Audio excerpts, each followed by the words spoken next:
Her talk this evening, Confessions of a Renegade Author, Rewriting Gender in Mexico, will explore the current literary landscape in Mexico through testimonies from fellow female authors and her own experience as an author who writes against the grain. Please join me in welcoming Susana Pagano. Thank you.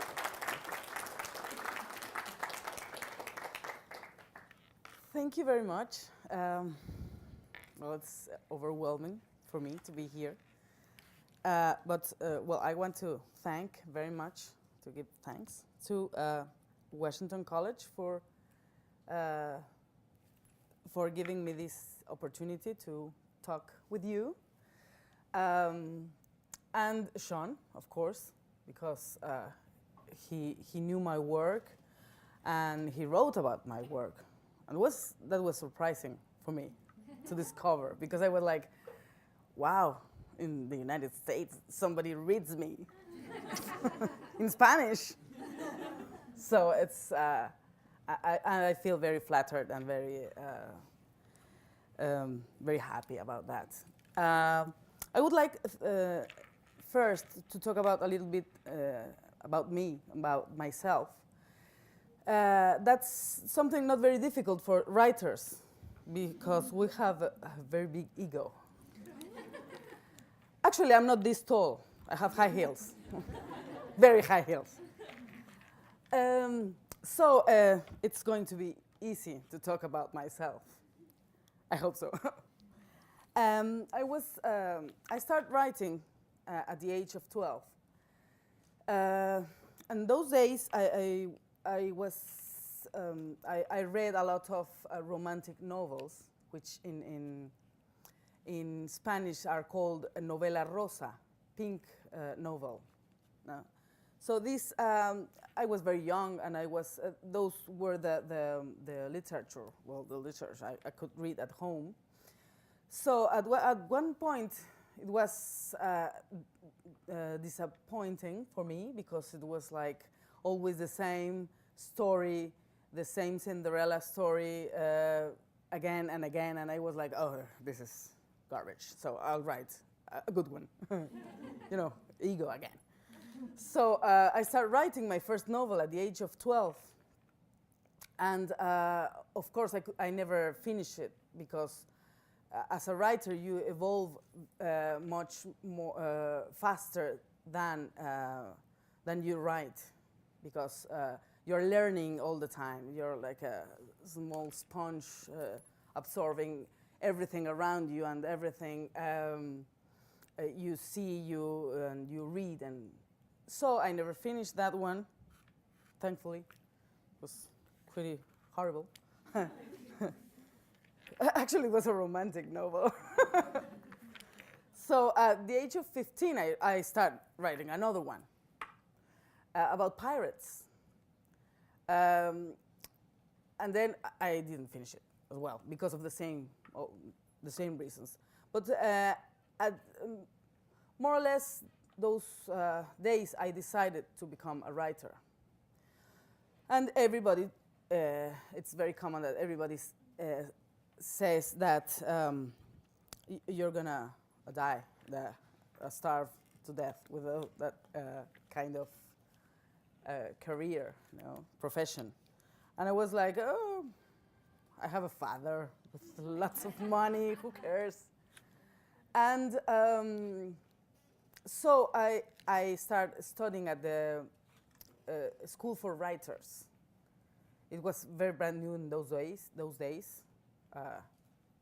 just 20 years ago. It's not much, it's just few ones. So, and it was a wonderful experience. I learned a lot. I had wonderful teachers, playwrights, novelists, poets, etc. So it was a very, very happy time. And then I went to live to make some other studies at Barcelona, as Sean read about. I studied at the Universidad de Barcelona, and then living very far away from home, I started writing my first published novel, which was Y si yo fuera Susana San Juan, which means more or less, and if I were Susana San Juan. She was a very important, she is a very important character in one of the most important novels in Mexico, Pedro Páramo, by Juan Rulfo. So it was very funny the way it came to me, because I was one day, thank you, I was walking around the Ramblas, and then this crazy idea came to my mind, and it was like, it's very funny that Susana San Juan and me, we have the same name. And then I was like, well, Susana is not such a strange or funny name. It's just a regular name. But that was the how do you say, the headline to, or the idea, the basic idea to start this novel. So, and I wrote it with not much idea of what I was going to write about. I didn't know the end, for example. I just knew I had a character, this Susana, that wanted to be like Susana San Juan, the character. So I wrote that overseas. And then I wrote the second novel, Trajinar, muerto, overseas, too. So I'm going to come to Chestertown to write another novel. So it's something special that when you live far away from your country, you do amazing things. So I wrote those two there. And then the third one was published, the most recent, is called La Pitonisa, de Aguaprieta, which is something like how was it, the pythonist? Nobody knows what is that. A kind of someone who can read and know the future or what's going to happen. So that's more or less my work and what I have done. So, and today I want to talk about a term called feminine literature. And I have to read this because I wrote it in Spanish, and a friend translated it into English, and then Sean helped me to improve it and to make it sound better. So I hope I read it well. So okay, it's a few years ago I heard for the first time the term feminine literature, which decided to stay in my head and my psyche like an annoying mosquito that won't let you sleep. Where did that classification come from? Who defines it, and what is it good for? Those are some of the questions that have fluttered in my brain for a while now, and caused more than enough headaches. So I decided to take a little poll of some of my colleagues, Mexican writers, some poets and some narrators. All of them very talented, intelligent, and influential in the cultural circles of my country. Within this presentation, I will express my opinion regarding this subject, and I will quote my colleagues in order to illustrate the way of feeling and thinking of prominent Mexican women who, through what used to be a typewriter and has metamorphosed into a computer, manifest their creativity and intellect. I talk too much. First of all, and from my very particular point of view, the writer is a being in continuous duality who dwells between reality and the imaginary, reason and emotion, peace and violence, life and death, the feminine and the masculine. We, human beings, tend to label or name everything that surrounds our collective universe. We label people, animals, insects, stones, plants, cars. We label people for their skin color, for their bank account, for their sexual preferences.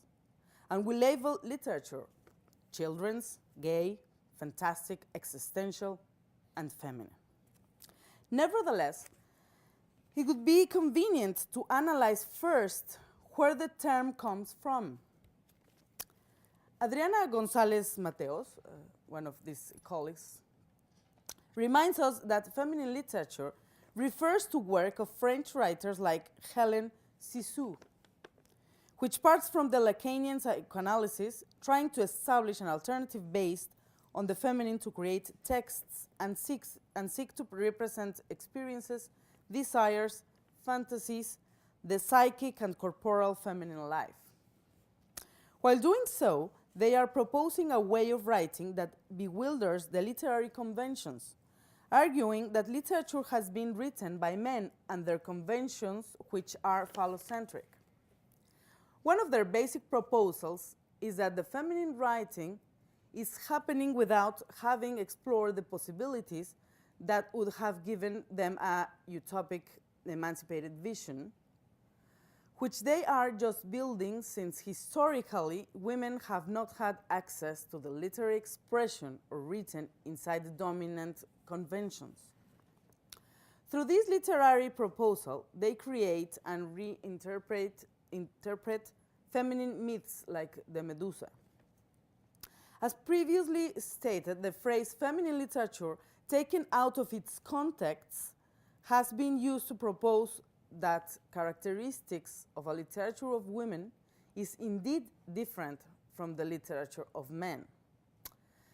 So González Mateos does not believe that the biological sex of the person that writes has anything to do with their literary project, although she does believe that the way in which the writer identifies him or herself can have a great impact on their method of writing. It seems obvious that someone who is biological male can identify himself as a woman, and someone defined as a female can identify herself as a man, and so on. And referring to above mentioned, Ana Garcia Bergua comments, whenever people mention feminine literature, it is peculiar that it is not so much the literature written by women that comes to my mind, but more the one intended for women. In Mexico, still in the 19th century, people would debate the issue of women receiving an education and learning how to read. The Weekly of the Mexican Ladies was of 1841 was one of the publications directly, specifically at a female readership, through which they would receive a notion of literature or news about scientific progress, what we would call general culture, and they would learn additionally about cooking and how to behave in front of men. The fact that they were women who could read indeed might add a little extra to their attraction to men. However, an eye was kept on what they were reading. Almost 2 centuries have passed from the Weekly of the Mexican Ladies to contemporary monthlies like Vanidades, it's called Vanities, or Cosmopolitan. They engage themes like the actual fashion of nail polish and how to reach orgasms faster.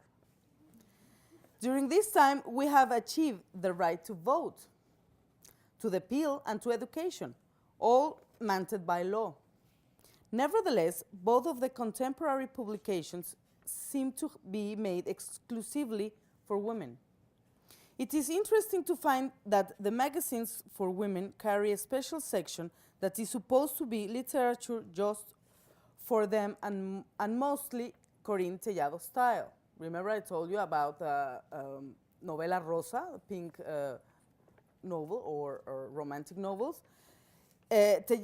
Corín Tellado was the Spanish version of Barbara Cartland in England, whose romantic, melodramatic writing was formulaic and not thought-provoking. Even though the category feminine literature could have been the answer to an aesthetic and literary proposal of a group of women, some literary critics and men of letters decide to appropriate it, making use of it in a derogative way and referring to a subgenre of literature including arbitrarily all types of literature written by women. Therefore, and supposing that this category is actually effective, since under this premise, feminine literature would need to be written by women, masculine literature by men, children's books by children, and fairy tales by fairies. From my point of view, it is generalizing all feminine writers, like saying all Germans are Nazis, all Afro-Americans and Hispanics are criminals, and all Americans are racists. Literature is literature without gender.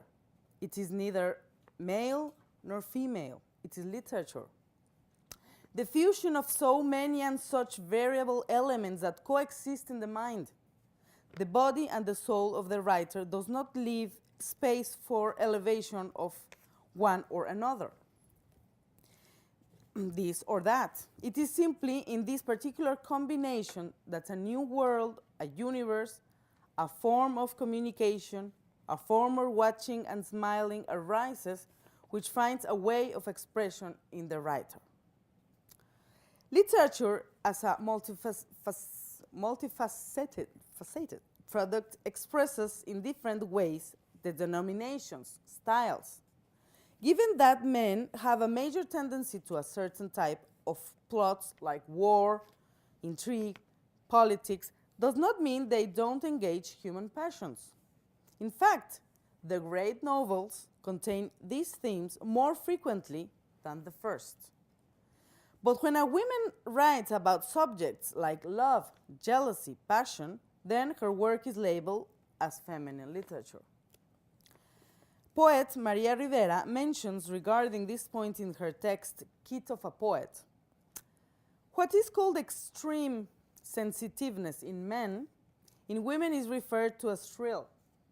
What is exalted love in men is insufferable corniness in women.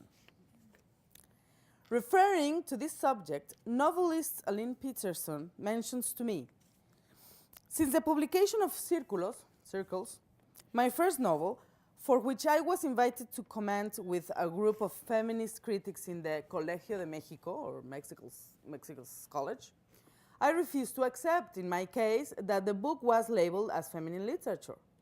At that time, feminine writing was reduced to themes like romantic novels, or what we call in Spanish, as I told you, novela rosa, pink novel. And it was determined that women could not be interested in big questions of human condition.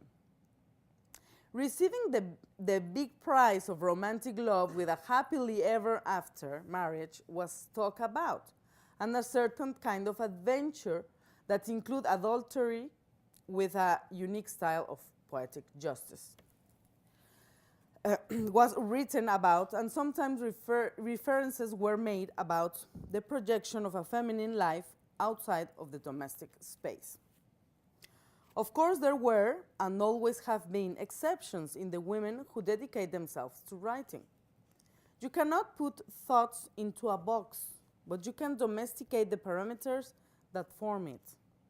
And the narrow and bond conditions of the lives of women then did not allow them to extend their horizon. Today, after various decades, the form of writing has changed. But I don't see the necessity of classifying a work to mark a strong division between the two major components of the human gender. Of course, I think that there are certain variations in shape, because the creator of the writing expresses who he or she is. And you write from a perspective of a combination between knowledge and intuition. This is the end of this quote. Then Ana Garcia Bergua mentioned, we should not forget that many male writers have surprisingly and precisely portrayed the feminine world.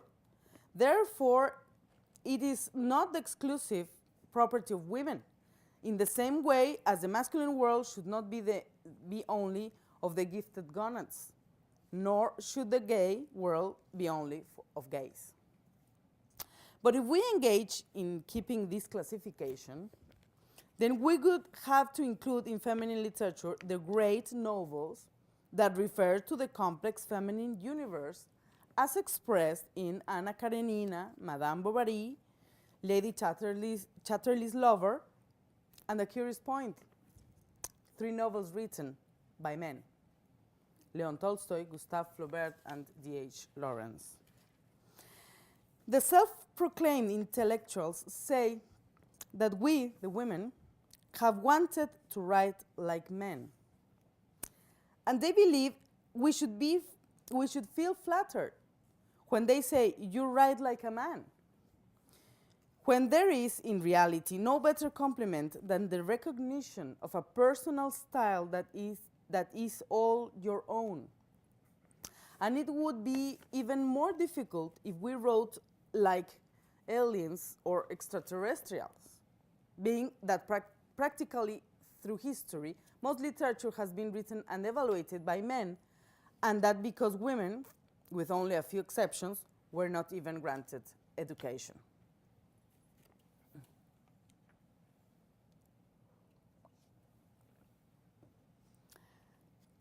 Traditionally, the world of arts has been hijacked by the masculine gender, as well as that of finances, politics, business, and so on. It was not until a few decades ago that women has gained entrance into the worlds of literature and others in an intelligent and successful way. In past centuries, only some writers like Sor Juana Inés de la Cruz in Mexico, or the Bronte sisters, Mary Shelley, stood out, just to name a few. Today, a large number of women have chosen the way of literature as their profession, their banner and leitmotif, and the successful way that they have made it is overwhelming. And it's not only that the number of female writers has increased, it's also that the world of female readers aspire for something more, much more than the pink romantic novel. Just gazing among the amount of women that assists workshops, courses, seminars, and presentations of books, you can notice that the literary and editorial world, by the amount of written literature published by women, starts to belong more and more to the realm of women. But in a world that is traditionally machista and misogynist, like in Mexico or throughout Latin America, for that matter, men fight to conserve their preservation in the field of world literature and therefore pretend to keep on moving the strings and the puppets in the cultural environment, arbitrarily deciding that there should exist a literary subgenre called feminine literature. While moving those strings, a bunch of pseudo-intellectuals whose most elliptic and baroque rhetoric, which presumes to be more cultivated and intelligent, attempts to control the spheres of publication. For example, literary magazines. This is done in order to always monopolize them by male pens. Maria Rivera asserts in the article quote before, Kit of a Poet, magazines are made by friends that share affinities, and the managing positions of the different areas of those magazines are distributed among friends of the same social circle. And end of quote. Which means no entrance to the male-dominated literary mafia or for pens that are not from their friends, and much less for pens carried by female hands. From my particular point of view, I observe that the misogynist world of Mexican intellectual elite tries to discredit literature written by women by calling it feminine literature. Because by using this term, they take for granted that this kind of literature only responds to feminine needs and points of view, which therefore are kitsch, uneducated, and light reading. I quote again Maria Rivera, who says, almost no female writer believes in its existence, that of feminine literature, nor understands how this intervention became, in such a short time, a tradition that nobody knows for real what it consists of. But basically, it seems to be saying women write differently than men. There are people who see literature written by women as a product from a different group apart, distinguished by a social common history that translates into a peculiar and sexed worldview. After all that long reflection over this subject, the question necessarily arises. Why would the misogynist Mexican intellectually want to discredit the written work of women? Easy. Because they feel threatened. They feel threatened in the fields of politics, finances, business, and intellect. Therefore, more scholarships are still given to men than to women. And women are still receiving a lower paycheck than their male colleagues. The glass ceiling has not been broken. I insist in asking, can we talk about masculine literature and feminine literature? Why aren't paintings, sculptures, or any other fine arts classified by sex or gender? Why don't people talk about feminine sculptures, masculine literature, or gay paintings? In summary, you cannot distinguish between masculine and feminine literature since there are plenty of factors that interfere in the literary creation. Sexuality, biology, psychology, race, economy, politics, geography, culture, etc. Therefore, a writer creates from his or her particularly unique and unreplicable worldview, from their individual and cultural context, from their intimacy of their private experiences, and from the unreachable of their psyche, among other more complex variables.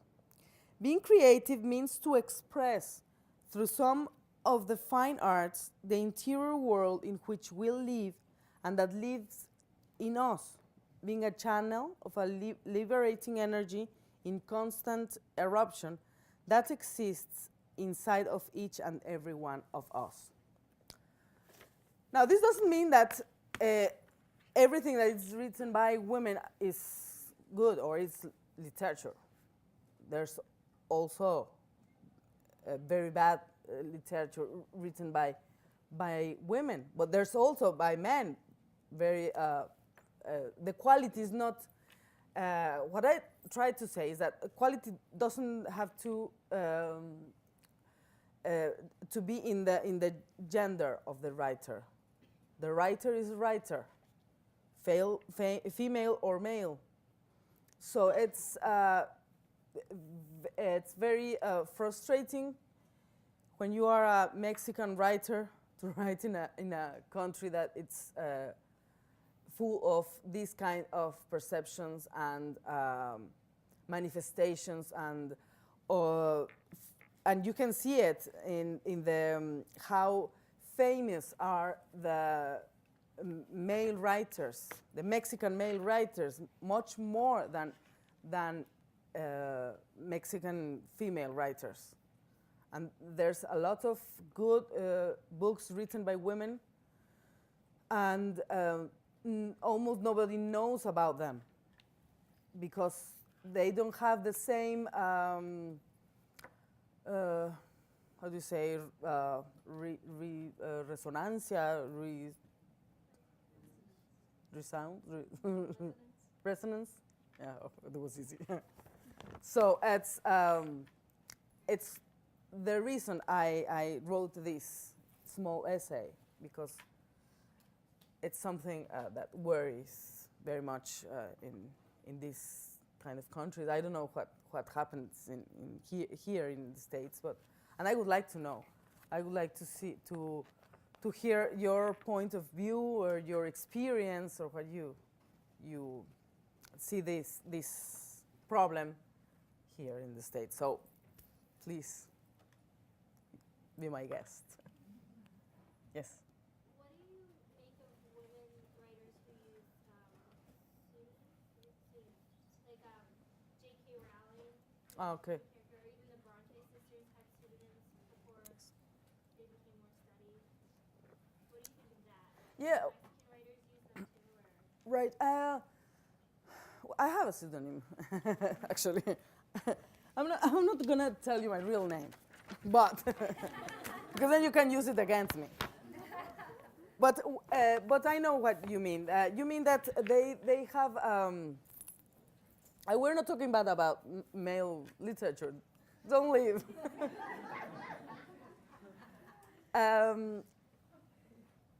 In George Sand was one of them. She was a female writer, but that was in 19th century, and that she changed her name, and she used a male name. And J.K. Rowling, it was the same reason, and that's more recent. That's what is escandaloso. I mean, it's like too much. No, it's 21st century, and we still have to change our name so they don't know that we are women, and I think it's not. They have to do it for these reasons, and we're still fighting against the discrimination. No? I changed my name because of other reasons. I didn't like my real name, so that's why. But it was not for that reason, at least.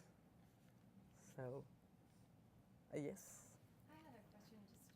I'm thinking about your conversation about sort of an establishment that is, not only promoting certain authors, but making sure certain authors get published and certain authors are marketed in a particular way and are kind of in the front of the bookshelves. Right.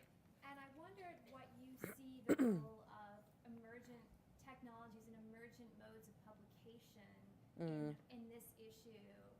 Do you see it changing because there's, it's easier to publish now that there's the internet and you can reach an audience in a different way than before? Right. It's a good question because it's amazing how the publishing world is changing because of this technology, and it's great because publishers pay very very little money to authors, just the 10% of the price of the book, which is nothing. But when you use this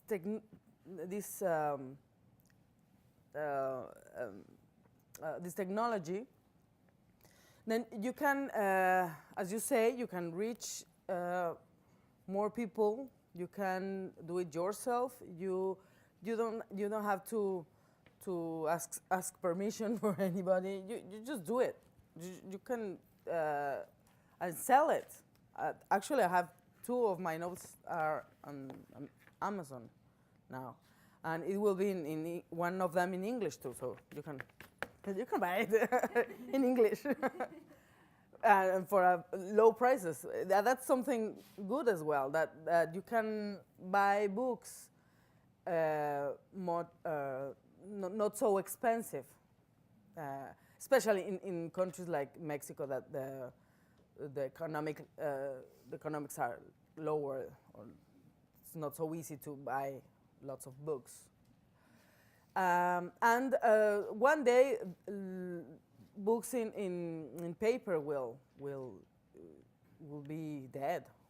Well, yes, I know it's very sad, but I see the new generations. All my nieces and nephews are reading now in Kindle devices or iPads or things. and they say it's much more easy. So they are used to it, and they will not read in paper anymore.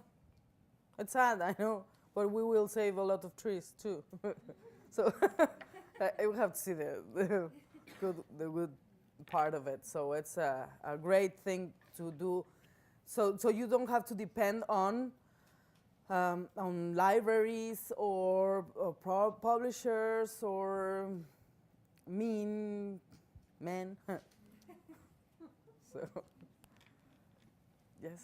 Do you think when you write in a specific genre like horror that it's easier for the critics just to take your writing as writing rather than referring them to as feminine writing or masculine writing? I don't know if I got the question right. When you're writing in a specific genre Uh-huh. like horror, then is it easier for the critics then to just look at your writing and say, okay, this is an example of horror writing, rather than to look at it first as feminine writing and use that as a way of understanding?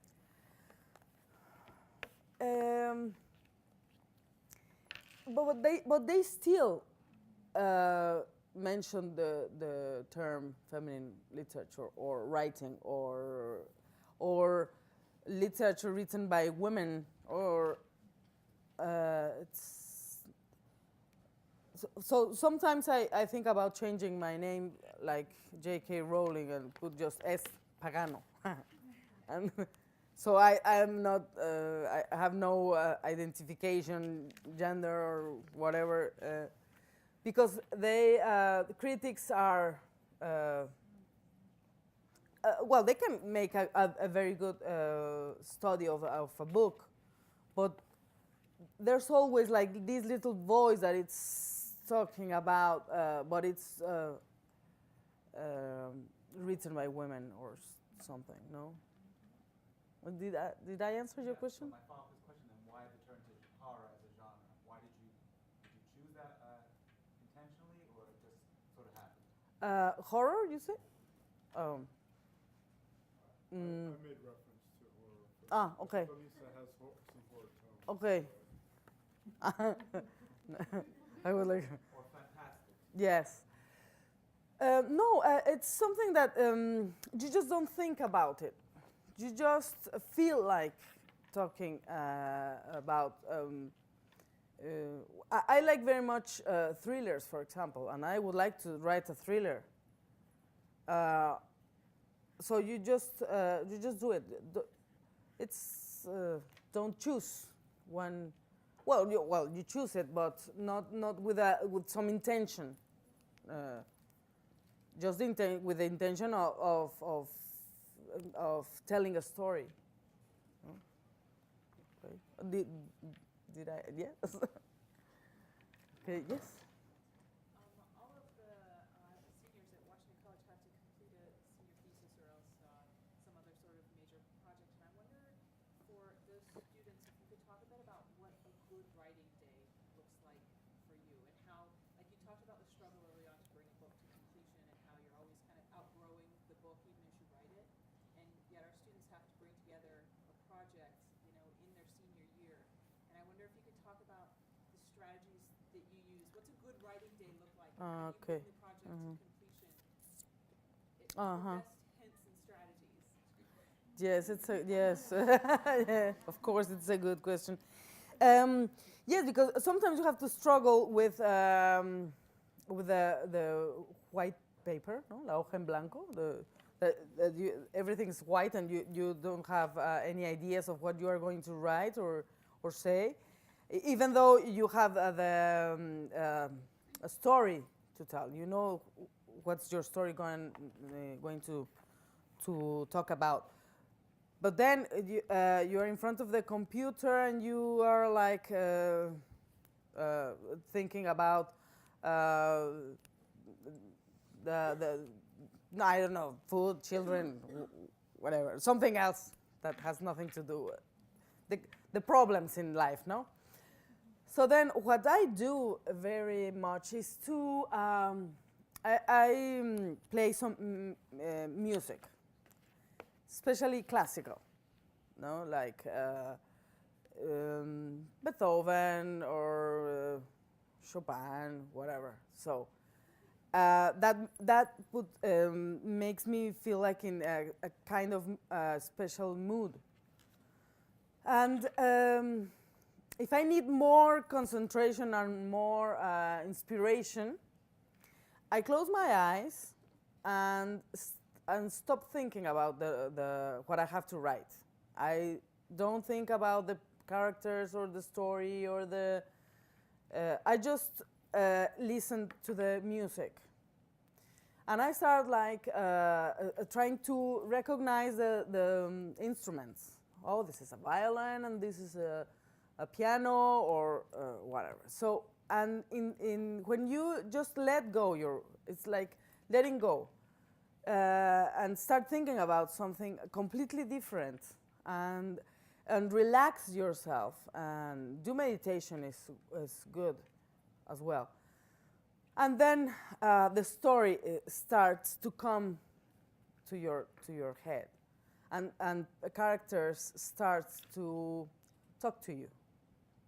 And sometimes a very good day of writing is when characters take the story as their own, and they talk for themselves. It's sometimes when that's why everybody says that writers are crazy, because because we said these kind of things. No, the characters start talking by themselves, so it sounds a little mad, but it's true. It's true because it fluye. It's flows. Yeah, flows very nicely. So that's a very good day, I would say.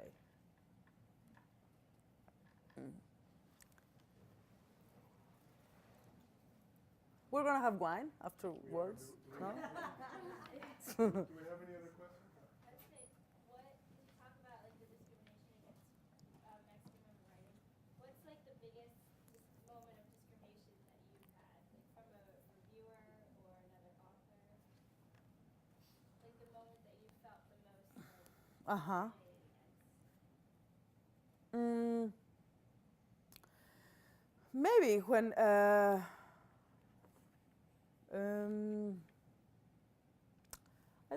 don't remember a specific moment, but I think it was when someone talked about used the term feminine literature in one of my books, and I was like, no, what's that? No, I don't want to be in that catalog. I really don't, because I don't feel like it's like that. That's what I wanted to write about. No, so I think yes. What do you think of worldwide phenomena such as Twilight, for instance? Oh, Because, you know, it's yes, it's a phenomenon, right? we're talking about Corintellado. I'm from Yes. Spain, so I You know what I was talking about. my grandma used to read Corintellado. So Yes, I know me too, me exactly too. what you're talking about. But thinking about something like Twilight, when you complain about the pink novel, Mhm. in some ways It's a reformation. absolutely right. Yeah. So, what do you think about that? I think it's kind of repulsive. I mean, it's in this way. I'm not against bestsellers. Okay, I want to make this point very clear. I'm not against them. I'm not against love stories. I'm not against even vampires or werewolves. It's okay. But though, at least the first one, because I couldn't read the second or third, they are so very badly written. It's like, I was like, how can somebody fall in love with a piece of marble? That's not natural. That was my first complaint about it. So, but it's and I was like you, asking why is this so famous, so attracting everybody. Everybody wants to read their books and everybody wants to watch the movies. And why? And it's because, for example, Harry Potter, I see a very big creation there, a lot of imagination, the magic, and it's and that's good. That's okay, and it's okay for young children to start reading. I would like to read that when I was a young girl, but Twilight, it's like, but it's very bad written. It's horrible. It's that Edward. He's not even handsome. And he's cold, and she's so dumb. I was like, no, she can't be more dumb. So it's I don't know why it's so. I think it's a necessity of young people to retake some kind of literature. So I think we as writers have to write more for young people, for young readers with more quality and more. I mean, it can be simple. Well, I mean, not very complex in language or whatever, but with quality and with nicer, no? So.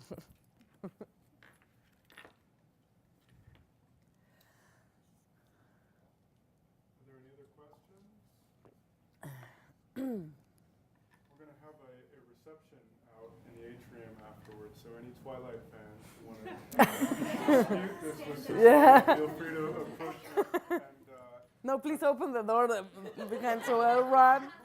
And Susana has also brought along a few copies of two of her novels, of Trajinar, muerto, and La pitonisa de Aguaprieta. I know there are a lot of Spanish speakers in the room, so if you're interested, they're for sale. Just ask Susana. So join me in giving her a round of applause. Thank you. Thank you. Thank you very much.